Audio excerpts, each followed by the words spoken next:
voltar pra cá, quero esse. Beleza.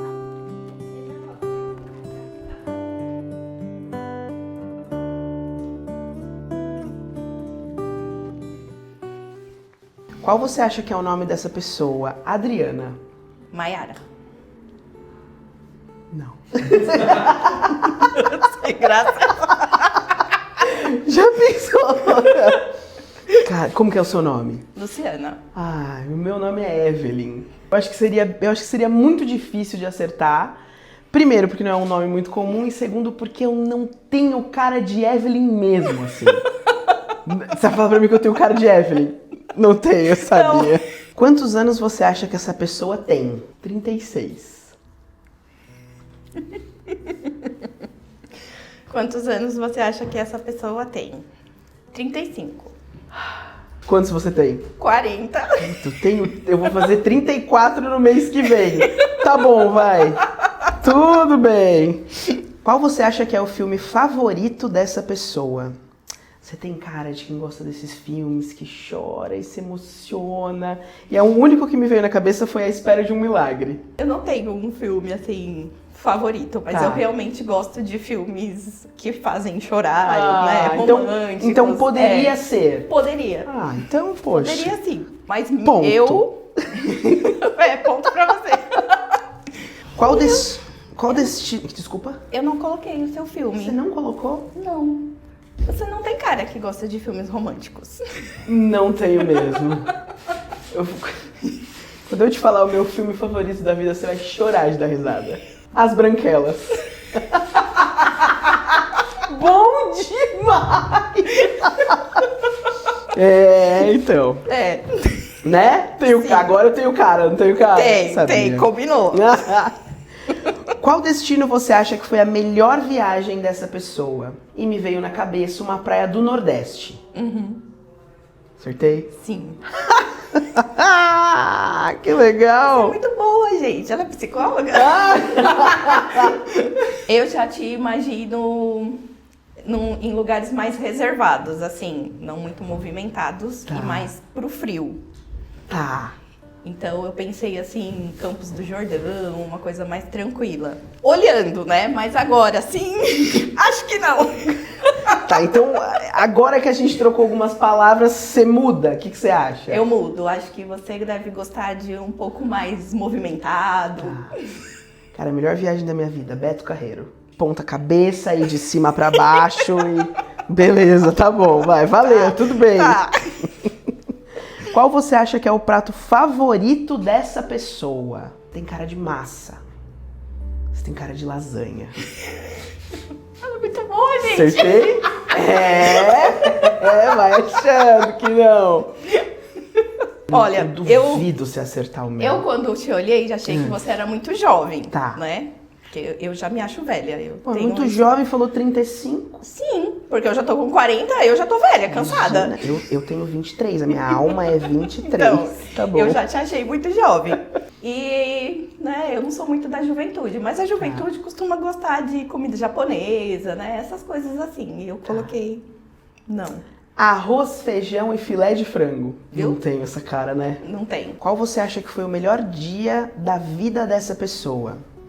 Eu não sei se você é mãe, mas se você for mãe, eu imagino que o nascimento do seu primeiro filho é uma coisa que não sai da sua memória. Então deve ter sido o melhor dia da sua vida. O nascimento do meu segundo filho foi o melhor dia da minha vida. Do primeiro, não. Porque ele morreu no parto. Mas foi o nascimento do meu filho, com certeza. Tá. E é exatamente isso, né? Que a gente se baseia naquilo que é nosso, né? Uhum. Então, a gente se baseia nas nossas experiências. Eu também não sei se você é mãe, mas acredito que se você for, esse tenha sido o melhor dia da sua vida, porque foi o meu. Muito legal. Eu não sou mãe. Eu não tenho vontade de ter um filho meu, nascido meu. Eu sou lésbica, então talvez um dia eu tenha uma vontade, se eu tiver uma parceira, alguma coisa assim. Então, não. Mas eu imaginei que talvez você respondesse com base nessas coisas e tal. E assim, o melhor dia da minha vida, a minha vida foi muito tranquila até aqui. Os meus pais, eu fui muito desejada. A minha mãe perdeu a primeira gestação dela, era gêmeos e tal. Qual foi o melhor dia da sua vida? Eu consigo falar pelo menos uns 100, sabe? Então eu acho que seria muito injusto eu falar de uma única coisa, porque aí eu vou falar de uma coisa, eu lembro de outra, e tudo isso eu acredito que por conta da minha base familiar, assim, por conta dos meus pais. Então, eles me permitiram ser quem eu sou, fazer o que eu quisesse, do jeito que eu quisesse, claro, dentro das regras e das coisas. Eles fizeram um bom trabalho, eu acho. Fizeram. Eu acho. Qual você acha que foi o pior dia da vida dessa pessoa? Eu coloquei que foi a perda de alguém muito querido. Eu acho que isso é uma coisa meio que universal, porque independente de ser filho, pai ou mãe, é uma coisa que marca. E acho que faz parte da pior coisa que a gente tem na vida da gente, né? Então, foi isso que eu coloquei. Até a perda do Miguel, eu nunca tinha perdido ninguém, né? Então, eu sempre fui muito grata, assim, a Deus por tudo. E eu sempre achei que a minha vida, né, era um dom de Deus. E eu sempre tive muita gratidão em tudo. E quando eu perdi o Miguel, era como se Deus estivesse me castigando por algum motivo. E muitas vezes eu me condenei, eu achei que eu tinha feito mal pra alguém, que eu tinha feito mal para as pessoas e que Deus estava me castigando por conta disso. Foi difícil aceitar, assim, que 30 anos da minha vida eu nunca tinha perdido nada, então eu não sabia o que era aquilo, né? E a hora que eu deitei ali naquela cama do hospital, que eles olharam para mim e disseram que não tinha mais batimento e que tinha acabado ali o meu sonho, aquilo para mim foi o fim, né? Eu não sei. Eu sei que a perda, ela é dolorida pra todo mundo. Mas sair da maternidade sem um bebê, pra mim, é uma coisa que eu não consigo esquecer. Cara, o pior dia da minha vida, assim, foi quando eu quase virei estatística do Covid. Então eu peguei Covid, acho que todo mundo pegou, na real, acho que ninguém saiu ileso. Chegou o meu dia de tomar vacina e eu tava com Covid assintomática. E quando eu tomei a vacina, os médicos falaram que foi uma carga de vírus muito grande e tava todo mundo muito perdido e tal, né? O Covid foi doido pra todo mundo. Acho que todo mundo tem uma história pra contar de Covid. E eu sinto que, infelizmente, eu sou uma das pessoas que tem uma história com um final feliz pra contar. Porque, caraca, acho que 99% das pessoas que eu conheço tem uma história triste pra contar de Covid, sabe? Então, eu me sinto muito... Essa gratidão que eu senti de você, assim, é uma coisa que eu tenho também. Que eu acho que só quem passou por um trauma, uma coisa relacionada à vida e morte, assim, tem. O pior dia da minha vida, assim, quando eu imaginei não, eu tava lá, né? Deitadona, na camona da UTI, e não tinha mais o que fazer. Aí chegou a médica e falou assim, você tá vendo esse saquinho aqui? A gente vai te entubar. Eu falei, não vai. Na minha cabeça rolou uma briga gigantesca, como se eu não conseguia falar. Eu não tinha ar pra falar. Então na minha cabeça eu tava brigando com ela. Não vai, você tá louca, isso o quê? E na real, depois eu descobri que eu tava assim, ó. E aí, então, o pior dia da minha vida, assim, na minha cabeça. Acho que se eu entubasse, eu não voltava. Naquele momento eu falei assim, caraca, eu nunca mais vou ver meus pais. E assim, ó, tudo errado. Não é o filho que tem que ir primeiro. De jeito nenhum, nunca. E aí, não tem essa de, por exemplo, é recém-nascido ou conviveu 30 anos. Não. O filho, cara. Engraçado, faz 3 anos e tá muito vivo em mim ainda, assim. Eu tenho as sensações do frio da UTI, sabe? Então eu pensava assim, cara, eu sou filha única. Eu vou embora. Eu vou deixar meus pais aqui. Acaba com a vida da galera, né? Acaba com a família, assim, cara. Então, eu chamei todo mundo. Eu, infelizmente, era uma das únicas pessoas que não estava entubada na UTI. Mas que eu sou espalhafatosa, né? E tal. E aí, eu chamei todo mundo, assim, que passava e falava, ó, eu sou responsável pelos meus pais. Essa responsa de quando seus pais viram seus filhos... bateu pra mim já faz um tempo. E tranquilo, tudo que eles fizeram por mim, o mínimo que eu posso fazer por eles nunca vai ser o suficiente, sabe? Passava uma enfermeira, eu falava, vem cá, a médica e tal, as físios do Covid, assim, do pulmão. Eu falava, ó, o responsável pelos meus pais, eu tenho que sair daqui andando. Eu não vou perdoar vocês se eu não sair daqui de nenhum outro jeito que não seja andando, sabe? Deu certo. Inexplicavelmente. Talvez porque não seria justo eu deixar meus pais aqui, não sei. É a única coisa que me vem na cabeça. O Miguel morreu de Covid. Eu descobri o Covid. E quando eu descobri o Covid, eu achei que no dia em que eu testei positivo, eu já sabia. E eu sempre falo pro meu marido, né, que Deus não deixou a gente enganado, porque naquele dia eu já sabia que alguma coisa ia acontecer. Nenhum médico sabia me explicar o que estava acontecendo, né, porque a minha bolsa estourou. E aí eu cheguei no hospital, mas uma semana depois do enterro, tudo, eu recebi o laudo da placenta e a placenta realmente estava infectada. E bendito seja Deus pela sua vida. A gente só tem a dizer que o que talvez foi morte para um, foi vida para você, então... Qual deve ser o seu maior medo? Não, qual deve ser o maior medo da vida dela? Cara, eu não acho que existe espaço pra gente ter um medo diferente do que o de perder alguém depois do que a gente passou, assim. Sim. Até hoje, assim, a gente, né, vê a televisão e vê cada história trágica que acontece de criança que morre. E às vezes eu tenho esse medo de repente, Deus o livre, acontecer alguma coisa com ele. Mas hoje eu tenho muito medo de eu faltar pra ele. Tá. Então, às vezes eu penso até em engravidar de novo, tudo. Mas eu tenho muito medo das histórias se repetirem e de eu ter alguma complicação e eu não estar aqui pra ele. A gente acha que a gente, né, se prepara pelas coisas. Mas não. De jeito nenhum. Eu não sei se eu nunca tinha pensado nisso, ou então se eu deixei a experiência da sobrevivência Eu voltei do Covid doida, né? Porque eu internei no dia do meu aniversário. No dia do meu aniversário. Então, todos os meus amigos souberam, porque mandou mensagem de manhã, de tarde, não respondeu o que aconteceu, não repostou nada nas redes sociais, e mãe não falou nada, pai não falou nada, então... E aí, quando eu saí do Covid, eu voltei, meu Deus, a vida é uma só, a gente precisa viver. E aí, eu já trabalhava muito, cara, mas eu me enfiei, assim, sei lá, em projetos pra 10 pessoas, e eu sou uma só, entendeu? Então eu fiz o que eu podia e o que eu não podia, assim, por eles. E aí, ontem... A única coisa que me veio na cabeça é... Cara, meus pais nem precisam de tudo isso. Eles só precisam que eu fique um pouquinho mais com eles, sabe? Então... E vim trocar essa ideia com você hoje é teste pra cardíaco, né, mano? Que negócio doido. Tá louco. Se ela pudesse ter apenas um pedido a ser realizado, tipo um gênio da lâmpada... O que você acha que ela pediria? Eu nem sei se é justo eu falar sobre isso com você agora, mas eu acho que talvez o seu pedido seja o mesmo que o meu, assim.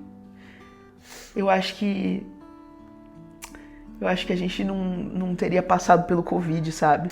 Nem é tão específico ao mesmo tempo que é muito específico. Sim. Mas eu sou outra pessoa hoje. Mas eu não queria ter passado por isso não, cara. De jeito nenhum, assim. Então, eu acho que você tem a mesma coisa que eu, assim. Sim. O mesmo pedido pra esse gênio dessa lâmpada aí, cara. Porque... Nada a ver. Pois é. Parte 2. Parte 3. O que Deus significa pra você e qual a importância da fé em tudo que você viveu e vive. Pra mim, Deus sempre foi tudo, assim, né? Eu fui criada na igreja, assim, com a minha mãe, com os meus pais, né? Porque eles foram catequistas, então eu fui criada na igreja. E eu sempre fui ensinada de que Deus pode tudo, né? E eu sempre cresci com essa fé, de acreditar que eu podia pôr o pé e que o resto ele ia fazer. Mas, né, com alguns acontecimentos a gente se revolta e aí a gente repensa muita coisa. Pra mim, hoje, né, não que que eu tenho uma visão diferente do que é Deus, né? Porque eu continuo a acreditar que Ele pode tudo e que Ele é Senhor da minha vida, assim. Mas depois de tudo o que aconteceu, quando eu voltei do hospital, né, do Miguel, pra mim, a presença de Deus se mostrou pra mim pelas pessoas. Nos momentos em que nós precisávamos ser abraçados, porque diante do enterro do Miguel, eu não fui no enterro dele, mas meu marido foi e ele tava com Covid. Os abraços a gente recebeu com Covid. E às vezes as pessoas vinham, né, abraçar a gente e eu falava, né, eu não posso, né, eu tô com Covid. E eu percebi, assim, que se não fosse a minha fé de acreditar que Deus estava ali, eu não sei o que teria sido, né? Porque, assim, eu me vi depois do enterro do Miguel desesperada. Eu lembro que o Miguel morreu dia 25 de dezembro, ele morreu na noite de Natal. E aí ele morreu na madrugada, né? E aí ele foi enterrado no dia 25. E aí eu passei o meu aniversário batendo de porta em todos os PSs do mundo, porque eu precisava de um remédio. Eu não achei um psiquiatra em lugar nenhum do mundo.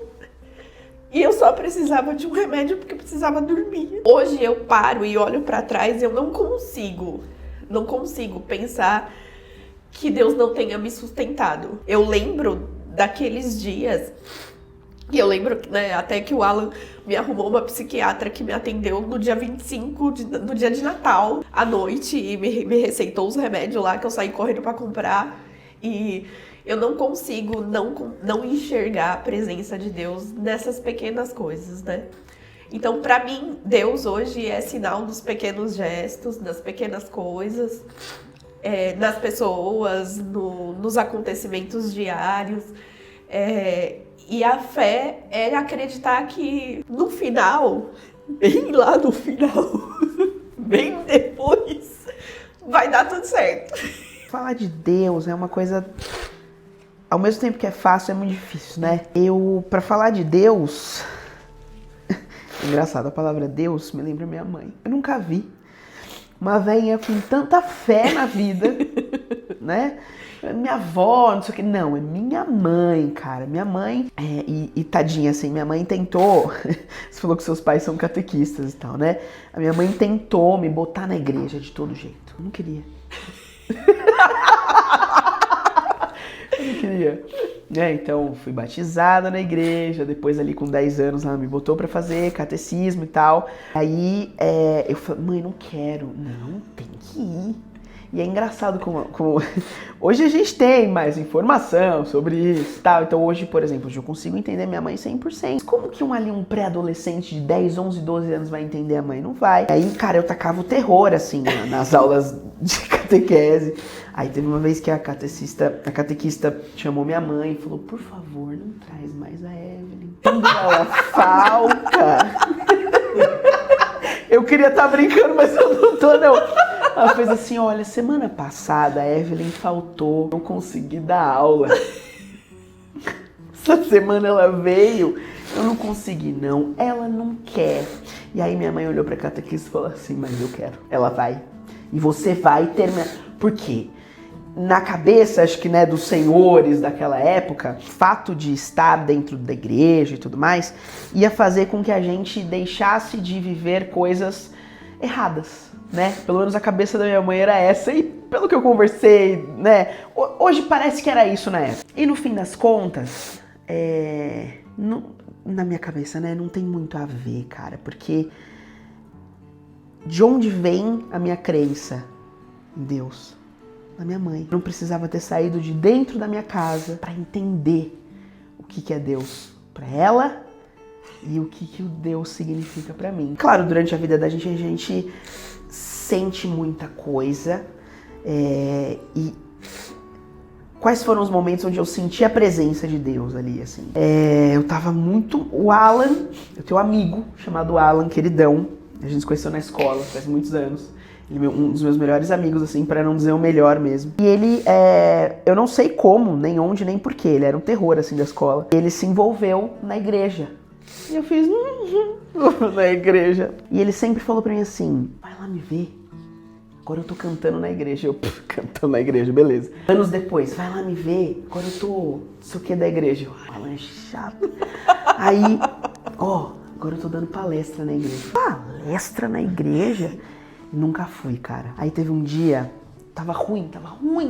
Eu nem sabia que dava pra ficar tudo aquilo de ruim e continuar vivo. Se é que você me entende, acho que você me entende. Tocou meu telefone e era o meu amigo Alan. Ele fez assim, escuta, eu vou dar uma palestra na igreja. Hoje é a igreja X. Eu tava na casa de uma amiga na rua da igreja. Eu falei, mentira. Isso aqui só pode ser coisa de Deus. E aí eu desci, do jeito que eu tava. Desci, andei, 50 metros e entrei na igreja. E sentadinha assim, na primeira fileira. Falei, aqui ele vai me ver, eu acho que ele vai me ver. Eu nem sabia que eu precisava ouvir tudo aquilo que o meu melhor amigo de infância tinha pra me dizer. Ele podia ter pego o telefone e me ligado, ele podia ter me mandado uma mensagem no WhatsApp, ele podia ter me mandado uma carta.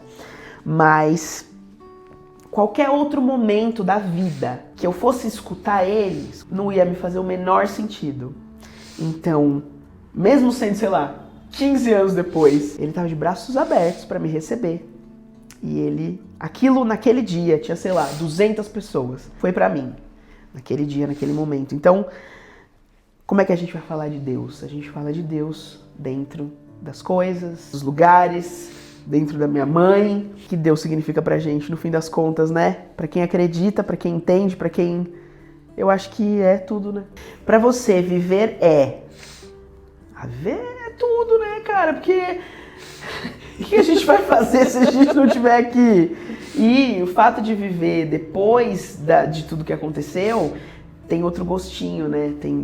É de outro jeito, é outra forma, então... Sim. É um dever, né? Pra mim é um dever. Eu tenho um dever de viver. É verdade. Pelo Lucas, pela minha família, por aqueles que rezaram por mim, por aqueles que estiveram comigo. Eu sinto que eu tenho o dever de viver. O que existe de mais importante na sua vida? Lucas. Hoje ele é a coisa mais importante da minha vida. O que tem de mais importante na minha vida, assim? Eu acho que hoje é a minha vida. Eu acho que, na verdade, é a forma com que eu estou vivendo a minha vida. Se você pudesse resumir a sua vida em uma palavra, qual seria? Eu sei. Lucas. Acertei?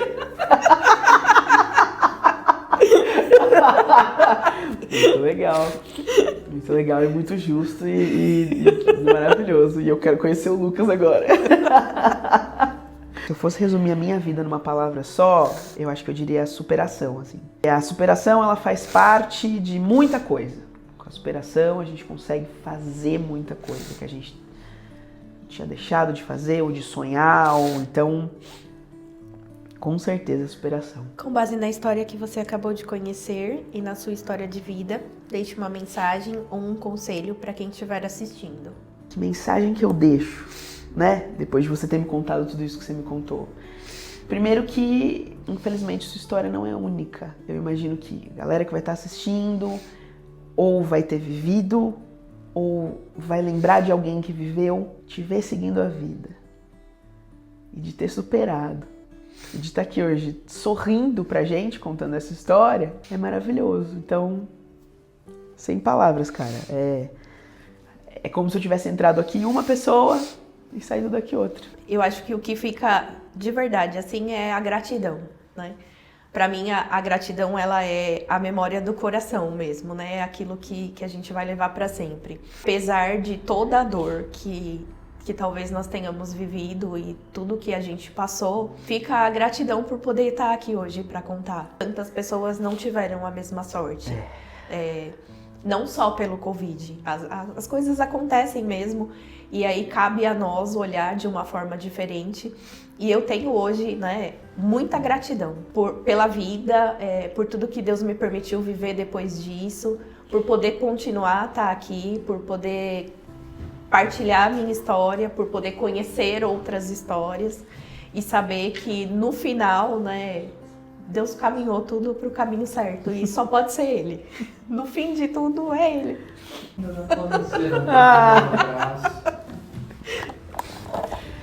Ai, gente.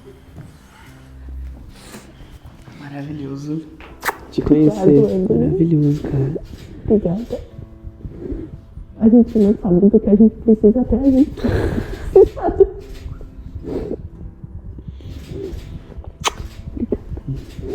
Muito obrigada. Fica se encontrar tantas vezes sem saber, né? Aniversários, casamentos. Você tocou no casamento, ela tocou. Fala pessoal, eu sou o Alan Gabionetti, sou psicólogo há 10 anos, trabalho na linha comportamental, sou idealizador desse projeto e o intuito é fazer com que essas histórias de vida possam transformar a sua. Espero que você tenha gostado desse episódio, espero que essas duas vidas possam ter gerado uma ação de mudança na sua.